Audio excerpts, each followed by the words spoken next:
कहिल्यै सोच्नु भएको छ नेपालले आफ्नो बहुमूल्य कच्चा पदार्थ एकदमै सस्तोमा बेच्छ अनि त्यही चिज प्रशोधन भएर आउँदा हामी कैयौं गुणा बढी मूल्य तिरेर किन्छौं। यो एउटा चक्र हो र आजको हाम्रो चर्चा यही चक्रलाई कसरी तोड्ने भन्नेमा केन्द्रित हुनेछ। नेपालको आर्थिक भविष्यलाई कसरी बलियो बनाउन सकिन्छ, आउनुहोस् गहिराईमा गएर हेरौं। ल, एउटा सानो तर शक्तिशाली उदाहरण हेरौं। कल्पना गर्नुहोस् त, हामीले हाम्रो खेतमा फलेको अलैँची $10 बेच्यौं, तर केही समयपछि त्यही अलैँची मसलाको सुन्दर प्याकेटमा अलि फरक रूपमा $100 तिरेर किन्न बाध्य भयौं। यो केवल एउटा अलैँचीको कथा होइन, यो हाम्रो देशले भोगिरहेको एउटा गहिरो आर्थिक समस्याको ऐना हो। त्यसो भए प्रश्न उठ्छ, आखिर हामी यो मूल्यको पासोमा किन फँसेका छौं?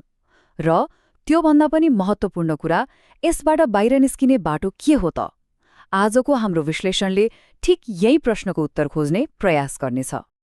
यो समस्याको जड भनेको भ्याल्यू चेन वा भनौं मूल्य श्रृङ्खलामा लुकेको छ। हो, यही श्रृङ्खलाको एउटा एकदमै महत्त्वपूर्ण कडी, एउटा लिङ्क नै हराइरहेको छ र त्यसैले हाम्रो आर्थिक प्रगतिलाई पछाडि धकेलिरहेको छ। आउनुहोस् यो रहस्यमय हराइरहेको कडीबारे पत्ता लगाउँ। अब यो भ्यालु चेन भनेको के हो त? सिधा भाषामा भन्दा कुनै पनि सामान एउटा आइडियादेखि हाम्रो हातमा आइपुग्दासम्मको पूरै यात्रा हो। र नेपालको कथामा यो यात्राको सबैभन्दा महत्त्वपूर्ण हिस्सा, जहाँ सामानको भाउ 10औं गुणा बढ्छ नि, हो त्यही प्रशोधन र उत्पादन गर्ने लिङ्क चाहिँ हराइरहेको छ। र दुःखको कुरा के छ भने त्यो सबैभन्दा फाइदा हुने काम नेपाल बाहिर भइरहेको छ। यसलाई अझै प्रष्ट पाल्न एउटा वास्तविक उदाहरण हेरौँ न। जटामसी जडीबुटीको यात्रालाई निहालौँ न। पहिलो चरणमा नेपालको पहाडमा यो जडीबुटी सङ्कलन हुन्छ, जसको मूल्य खासै हुँदैन, अनि आउँछ त्यो हराइरहेको कडी। यसबाट तेल निकाल्ने काम विदेशमा हुन्छ। र तेस्रो चरणमा के हुन्छ? त्यही जडीबुटीबाट बनेको बहुमूल्य तेल हामीले नै महँगो पैसा तिरेर आयात गर्छौं। यो मूल्यको खाडल कति ठूलो छ भनेर नाप्ने एउटा सूत्र पनि छ, जसलाई भ्याल्यू रिटेन्सन रेशियो वा VRR भनिन्छ। यो भनेको हामीले बेचेको कच्चा पदार्थको मूल्यलाई त्यही सामानबाट बनेको तयारी वस्तुको आयात मूल्यले भाग गर्ने हो।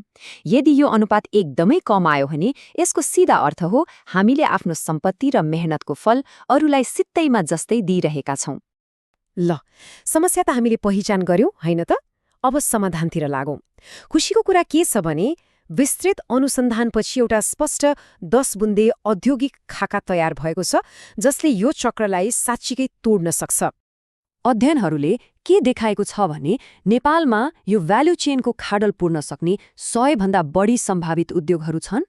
सोच्नुस् त, कति ठूलो अवसर! तर अब प्रश्न आउँछ, यति धेरै अवसरहरूमध्ये सुरुवात चाहिँ कहाँबाट गर्ने त? एकैचोटि 100वटा उद्योग सुरु गर्न पक्कै सकिँदैन। कुनै पनि देशको अर्थतन्त्रलाई रूपान्तरण गर्ने यात्रा त सबैभन्दा रणनीतिक र प्रभावकारी कदमहरूबाटै सुरु हुन्छ। र ती रणनीतिक कदमहरू यही तालिकामा देख्न सकिन्छ। यहाँ 10वटा यस्ता क्षेत्रहरू छन् जहाँ सानो प्रयासले पनि ठूलो आर्थिक परिवर्तन ल्याउन सक्छ। जस्तै विदेशबाट फलामको बिलेट किन्ने होइन, बरु आफ्नै धौवादी खानेको धाउ प्रशोधन गर्ने। कच्चा जडीबुटी बेच्ने होइन, त्यसबाट औषधि बनाउने तत्त्व निकाल्ने। पेट्रोलमाथिको निर्भरता हटाएर ग्रिन हाइड्रोजनमा जाने। यी प्रत्येक समाधानले आयात घटाउँछ र हाम्रो आफ्नै देशमा मूल्य सृजना गर्छ। यो रणनीतिको पहिलो खम्बा हो रक्षात्मक रणनीति। यसको मतलब हामीले अहिले सबैभन्दा धेरै आयात गरिरहेका सामानहरूलाई स्वदेशमै उत्पादन गरेर हाम्रो व्यापार घाटालाई कम गर्ने। यो चार्टले हाम्रो आयात कति डरलाग्दो छ भन्ने देखाउँछ। हेर्नुस् त, पेट्रोलियम पदार्थमा मात्रै हाम्रो वार्षिक 3 खर्ब रुपैयाँ भन्दा बढी बाहिरिन्छ। त्यसपछि फलाम, स्टिल र मसिनरीको पालो आउँछ। हाम्रो रक्षात्मक रणनीतिको पहिलो निशाना नै यिनै ठूला आयातहरू हुन्। यो रणनीति एकदमै सोझो र स्पष्ट छ। पहिलो काम, सबैभन्दा ठूला आयातलाई टार्गेट गर्ने। तयारी सामान ल्याउनुको सट्टा सकिन्छ भने सबैभन्दा सस्तो कच्चा पदार्थ मात्रै ल्याउने। र सबैभन्दा महत्त्वपूर्ण कुरा, जलविद्युत र फलाम खनिज जस्ता हाम्रा आफ्नै स्रोतहरूको भरपूर उपयोग गर्ने। जस्तै पेट्रोलको सट्टा बिजुलीबाट चल्ने गाडी र ग्रिन हाइड्रोजनलाई प्रवर्धन गर्ने। विदेशबाट फलामको बिलेट किन्नुको साटो धौवादीको फलामलाई यही प्रशोधन गर्ने। ल, अब दोस्रो खम्बा, अर्थात् आक्रामक रणनीतिबारे कुरा गरौँ।